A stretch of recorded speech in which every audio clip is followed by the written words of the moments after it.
guys, and welcome back to my channel. Today is exciting. This is my first video where I'm going to be talking about my surrogacy journey. Yes, you guessed it, I'm about to become a surrogate. So today I'm going to be talking about the process a little bit, where I'm at in the process, why I decided to become a surrogate, and just a little bit more information about what it is, what I'm going to be doing, that kind of thing. So let's get into it. Okay, first, let me address surrogate. The definition of a surrogate. Yes, it is a woman who carries a child for somebody else, but technically, I'm going to be a gestational carrier. So that means that I'm not using my eggs and I'm not putting someone else's sperm with my eggs. So they're going to take the egg from the embryo from the woman. They're going to take the egg from the woman and the sperm from the man, implant it, and then they're going to put the embryo inside of my womb. So I will have no genetic ties to the child or anything like that. That's what a gestational carrier is. So just clear that up now, because some people tend to think like, so you just gonna have a baby for somebody else, like it's gonna be your baby. Like, no, it's not. Okay, so now that that's cleared up, I'm gonna talk about why I decided to become a surrogate. So those are some of you, and some of you may not know, a lot of you may not know, that I had my son at a fairly young age. I had him at 16, going on 17, and I was very young. But I honestly really enjoyed my pregnancy. I had a very easy, perfect pregnancy. I didn't have a C-section. I had pretty much little to no morning sickness. I didn't have cramps. I didn't have anything of that nature. Towards the end, I did have a little bit of back pain, but I mean, I was pregnant. I was, getting to the end. So I did have a little bit of back pain, but that was not bad. I didn't get induced or anything, so it was very natural. I wasn't in labor for a long period of time. I think I came home, well, actually, I'm actually going to save a little bit more about my actual pregnancy and tell you about it in another video. We'll talk about all about my first pregnancy. But it was fairly easy and I really enjoyed it. Honestly, I enjoy being pregnant. Being able to produce another human being. A human being growing inside your body is such a beautiful thing, and I really enjoyed it. And I just want to experience. Yes, I do want to have some more of my own children one day, but why not be able to help somebody who cannot have children who want to? So that's one thing that really pushed me to become a surrogate. That's the thing that put the idea in my head. Another reason why, of course, being a single mom is hard. So, of course, that money, I'm telling you, that money, I need that, okay? I'm not even gonna lie to you. No cap, no nothing. I need the money, okay? I mean, yes, I have a well-paid job.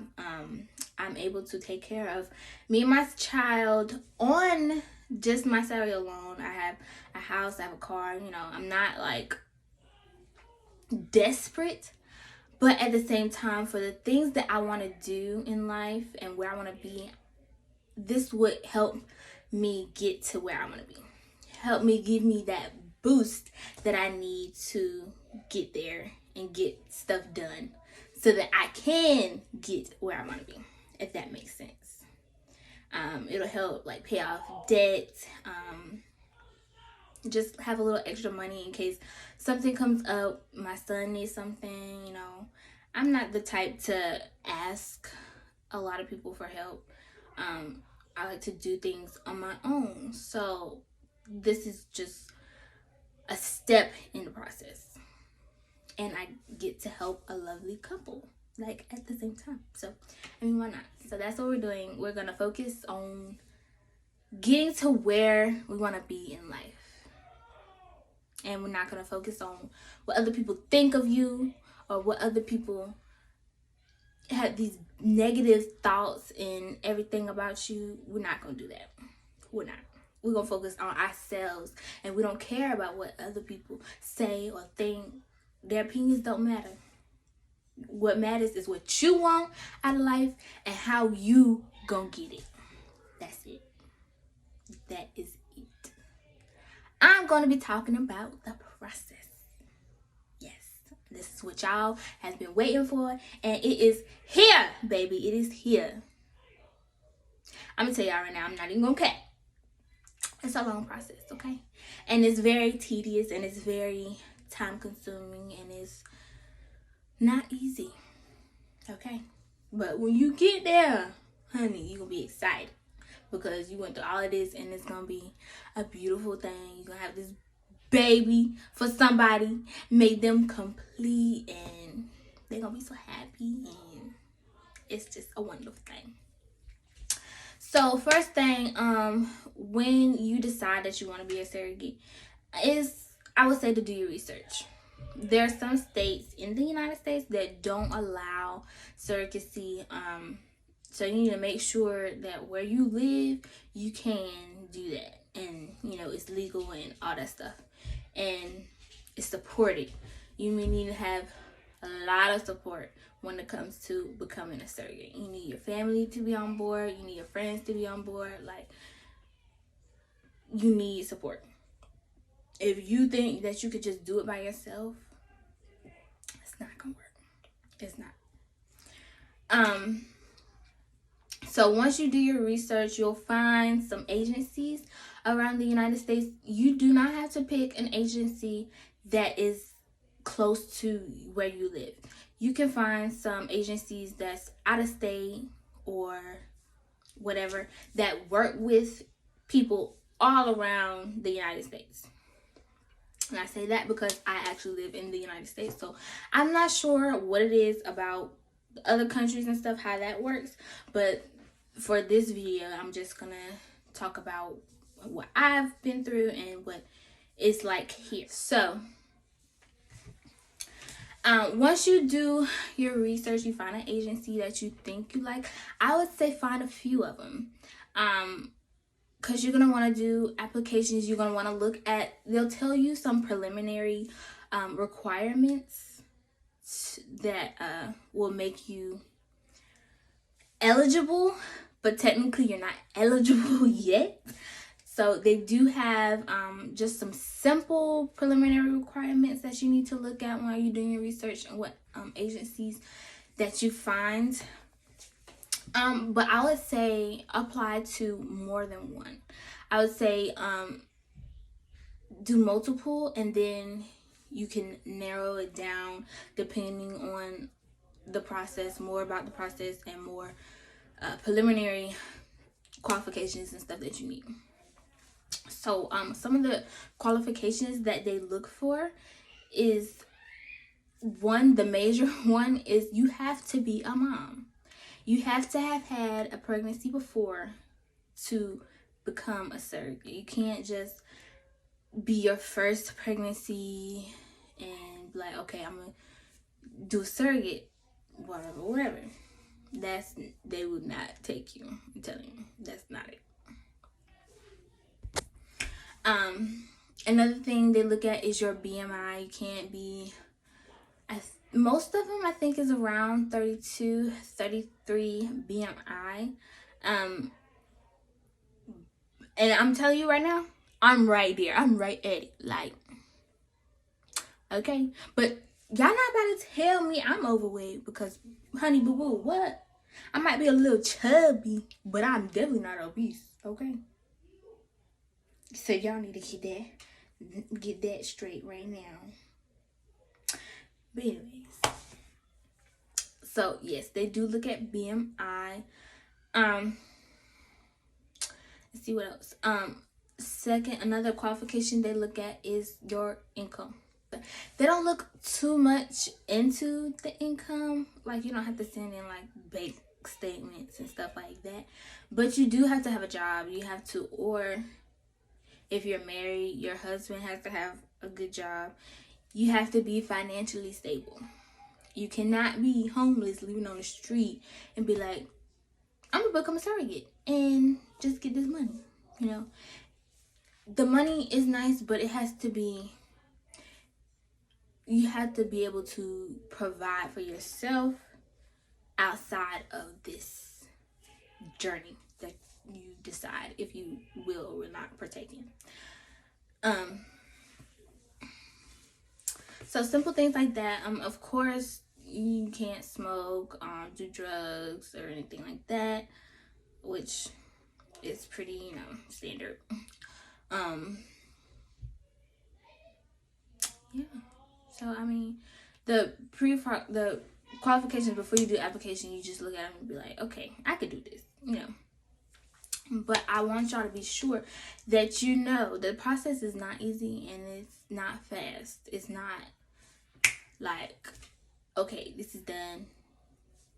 I'm gonna just get pregnant in like 2 months, get this money, blah, blah, blah. No, that's not how it works. It's a long process, I'm telling you.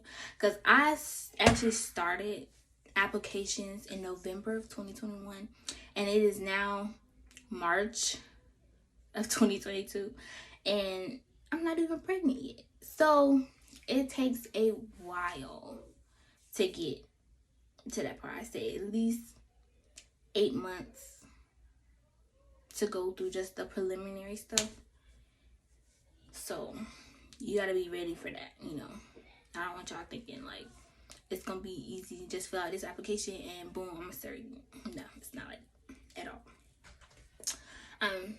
So once you do, I don't know how some agencies work, but I'm gonna tell you about my agency. So if you want to know more, like in detail about my agency, you can message me or leave a comment and I'll try to get into contact with you and we can talk about agencies. I'm helpful in that way. I could also give you like referrals or something of that nature to help with your journey if this is what you want to do. So first steps. So in November I started my applications. I think I did a few and I was kind of I want to say I did like 3 or 4 first applications. I inquired about some places. Some places, I don't know, on the website it can be confusing because on the website it'll say they do surrogacy, but then it'll say they don't do surrogacy. They don't have a surrogacy pool. So you need to be sure like you're actually talking to a surrogate agency and not just someone who take in surrogates or for their prenatal health and care, that kind of thing. I think that's what confused me in the beginning. But I found my agency, and so when you do your first application, they'll look over it.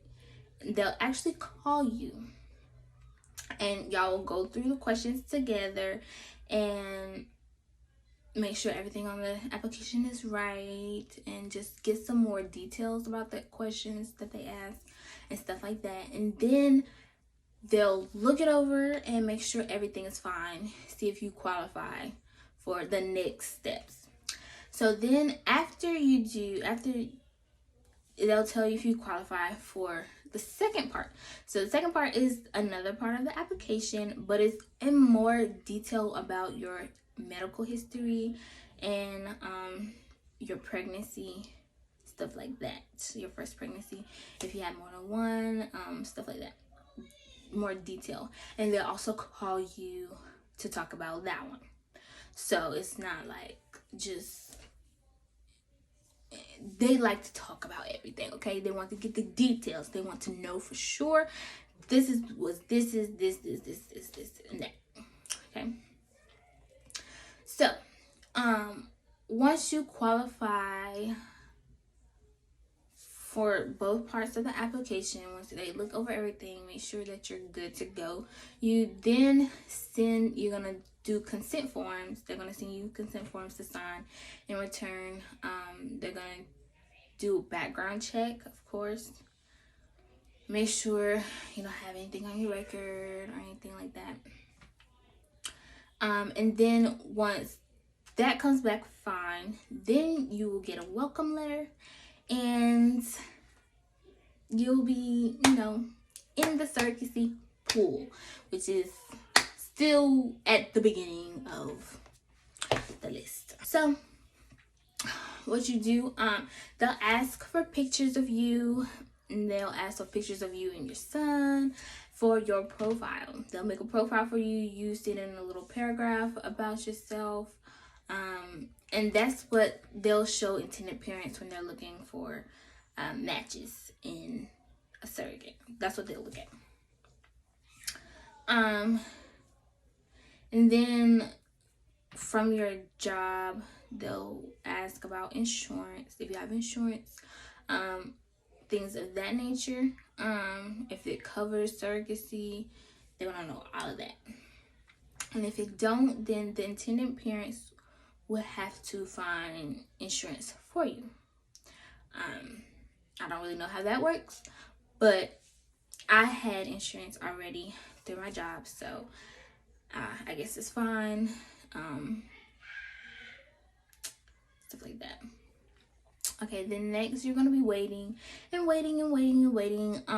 until you get matched, until intended parents say she might be a potential match. Okay, they'll look at your profile, she might be nice, blah blah blah.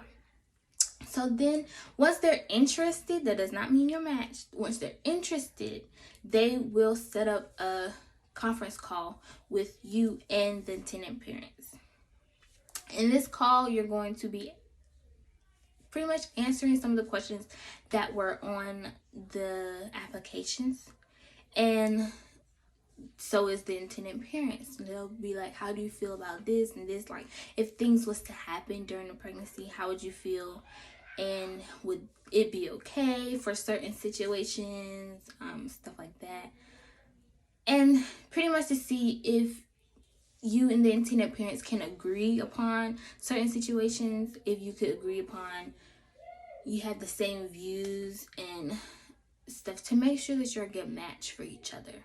And not just the intended parents being like, okay, I like the surrogate, blah, blah, blah, but also the surrogate to be able to say, okay, I like the intended parents, and I think I would want to be, their surrogate kind of thing. It's not just a one-way thing. And I think, I don't know if it's that same way for each agency, but I know mine is. So it's like I had to consent to if I wanted to be their surrogate, and then they had to consent. So if we both agreed, then we became matched. So I technically am matched to a lovely couple, and I would not disclose their names or anything of that nature in these videos. Agency does a home study. It's where they'll appoint a social worker to come in and assess my home and make sure there's nothing, that could interfere with the pregnancy. Make sure it's a safe environment and not something like a rundown house, kind of thing. Nothing illegal going on in here, stuff like that. And then she'll also, you sit down and talk, and she'll just ask you more questions about who you are, why you want to become a surrogate, stuff like that, so that she'll write a report, and then she'll give that to the intended parents, so that the intended parents have more of an idea of who you are and who will be carrying their child, pretty much. Like, is she a clean person or is she a nasty person? It's not like a surprise visit or anything, so that is like, I feel like that kind of defeats the purpose, but at the same time I'm kind of happy because I had a chance to get my house right. I still had boxes and stuff everywhere from when I moved in, which was kind of like a year ago. But you know, so I had time to actually clean out my house, which was nice. But it's not a surprise or anything. It was we had just a normal conversation, and she made me feel comfortable, and I didn't have to be nervous or anything. We just talked. So after the home study, they'll so the agency that you're with is not the same as a clinic. The intended parents will have to find a clinic that does the embryo transfer and stuff like that, that actually has their eggs and stuff. So that's completely different from the agency that you're going through. The agency is really just matching you with intended parents. So next, after the home study, is the clinical assessment. Is what I want to say it's called. So I'm gonna just tell you what happened. Okay, so in this, the clinic will contact you, or the clinic contacted me, and we set up a conference call again. And she talked about a few procedures they're gonna do, like some tests and stuff they're gonna run. So I will have to fly out to the clinic for the day. I think they do those tests, and then I come back home that same day. And then once those tests come back good, normal, or whatever, once I pass those, then I think we will be on to the next step, which would be the legal paperwork, and they'll set up me to start drugs, the IVF drugs. When I talked to the clinic for my conference call, whatever, they wanted me to be on birth control.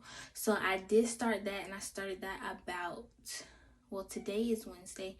I think I started that Saturday. So yeah, I started on my period. So they want you to be on birth control. And I think that's because, one, for scheduling reasons, it'll be easier to know my schedule, and for like the transfer and stuff like that. Also because I'm not using my eggs for the surrogacy, so that'll help with the transfer. Somebody else's eggs instead of mine.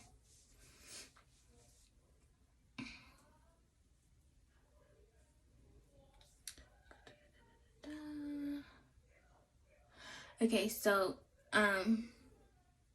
actually I think I skipped a step. So before I actually fly out to the clinic, I have to do psych evaluations. They do that too.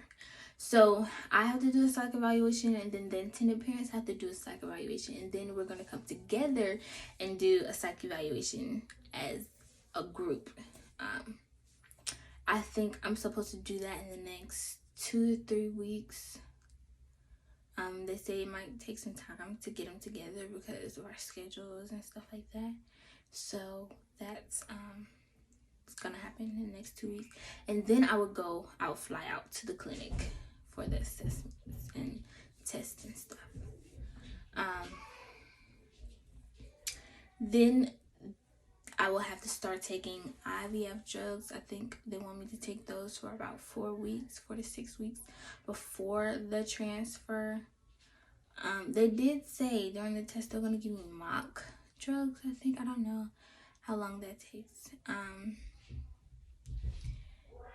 And that'll just show like how long I'll have to be on the drugs before the transfer and stuff like that.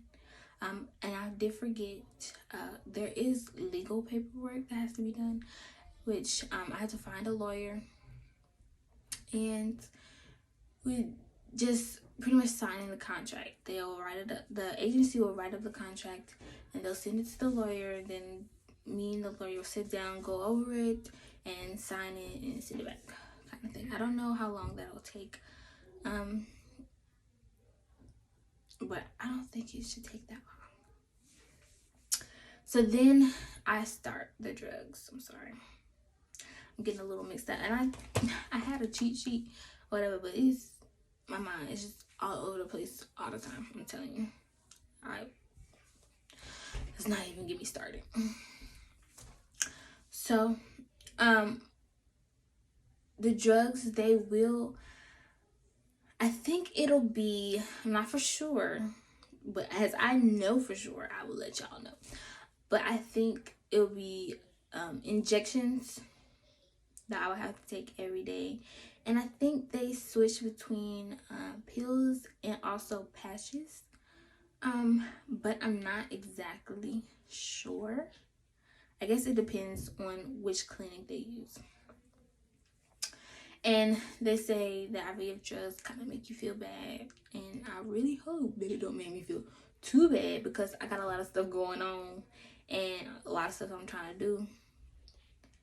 So like, I'm a hardworking mama. Like, I don't need to be down. I need to be up.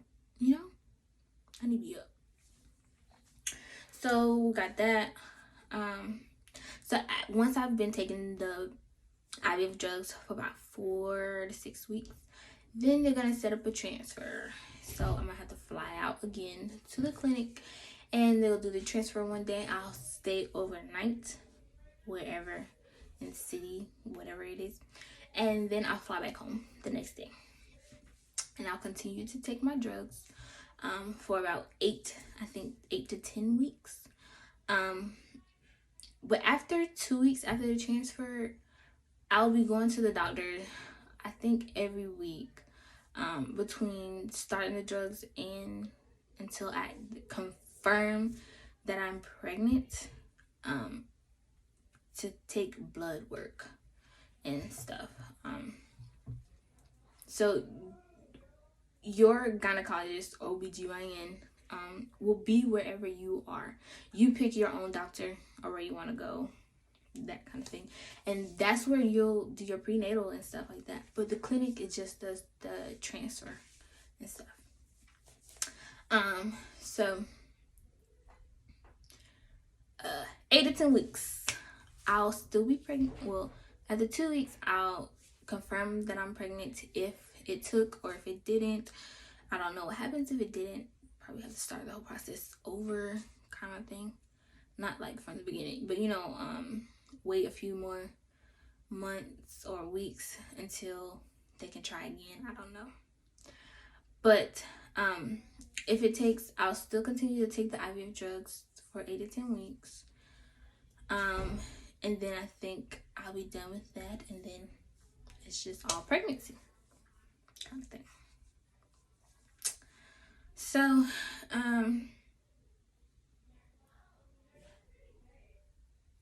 I mean, that's pretty much the process. But I will keep updated videos on the process. So I don't know how often I will do videos, because I'm gonna be a busy woman, I'm telling you, and I'm also trying to go to school. So I don't know, but I'm gonna try my best. I'm not gonna leave y'all hanging, I promise. But I think once I am actually pregnant, I want to do like a weekly update. Just updates about how I'm feeling, what's going on with the pregnancy, stuff like that. So we'll see. But for now, that's it. That's all I have. If you have any questions, please feel free to comment and ask me, and I'll try to answer questions in the next video. Also, if you want more information, please feel free to reach out to me. Anything you need. There's certain stuff I will not talk about though. So like identities and locations, stuff like that, I will not talk about. But if it's like a general question, please feel free to comment me, and I'll answer them in the next video. But so far, that's it for now. Thanks for watching, and make sure you like and subscribe